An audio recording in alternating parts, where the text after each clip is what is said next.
What's up, traders? Let's quickly dive to the chart to see what could happen for the start of this week.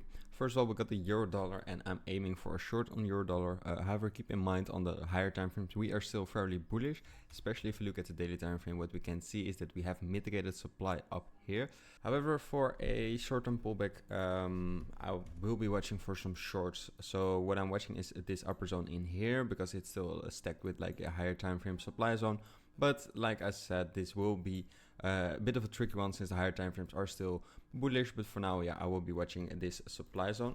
That said, moving over to the DXY, and what we see is a similar scenario. We got a little bit of a push up, breaking trend line, creating a demand zone. Now, if we go to the daily time frame on the DXY, we see we have this change of character in here, but doesn't really mean a lot for now because we have this bigger demand zone below in here and price touched in there, so we could easily make a higher pullback back to the upside, and it would mean that EURUSD can also go back to the downside.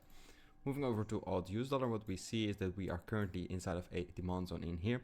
However, on the daily time frame, we are also breaking this trend line. So that means if the DXY starts turning bullish, that AUDUSD can also start dropping. But for now, a pullback would be likely. That would send DXY back to demand, EURUSD back to supply. So for now, I will be watching this one. I won't immediately take any longs, but it would be possible. Overall, the higher time frames are still fairly bullish, so we might see a pullback. I am not expecting this high to be taken out soon, but for now, yeah, we might see a small pullback back to the upside from our demand zone in here.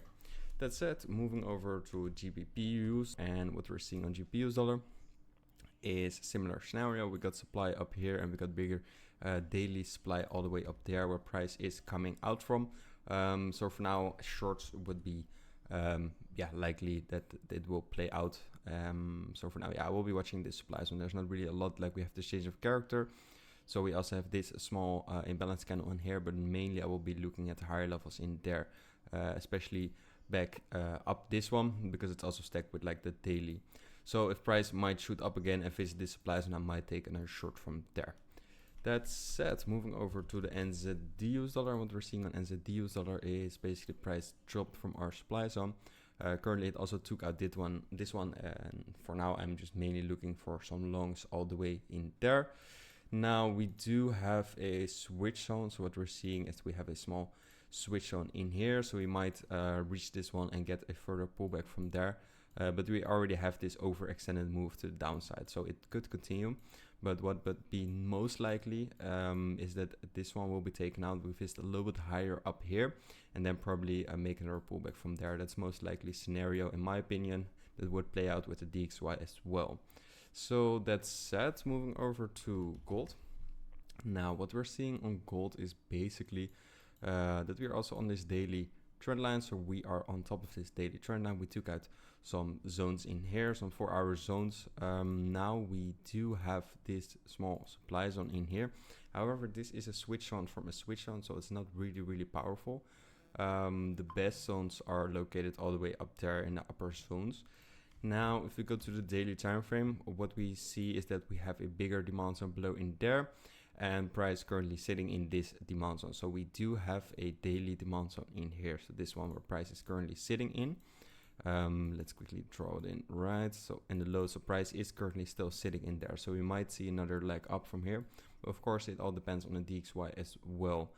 Since we are already on this daily time frame, what I'm expecting is that price will continue to rally down, probably visit in these 50% candles and probably even go lower into our newly created fresh daily demand. That said, moving over to the Bitcoin.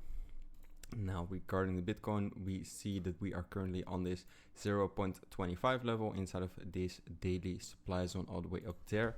So for now, yeah, if the DXY starts running up, then a Bitcoin can also make a pullback to the downside. It would be healthy for now that Bitcoin starts rallying down, make a small pullback back to the lows, back to the 50% candles in here. Now we do have a demand zone, a small demand zone below in there. So for now, yeah, it would make sense for me price to start rallying down, just take out these lows and go to the area in here. And yeah, besides that, it is just fairly bullish. It is still stuck in the supply zone, so I don't want to say we're going sky high and we're gonna get a new all-time high or something like that. But yeah, for now, it could still happen. Like we still have a lot of selling liquidity all the way up there, which can be taken out. So with a good push, we can easily break it. But yeah, we've been playing ping pong for a while now, like the whole this year. We've just been stuck in this range. So I don't really want to say anything straight off the bat, but I just want to see if we can make pullback and hopefully even break these highs in there. If that doesn't happen, if we break this demand zone, for example, in here, visit below the 0.5, we can probably go back to this demand zone and play that whole ping pong all over again. But yeah, hopefully we're gonna just break this supply zone, shoot up and make another rally from there. But let's see. I don't want to be too bullish right away, but it is something that could happen. So that said, I'm gonna close this video and I will see you guys tomorrow. Ciao.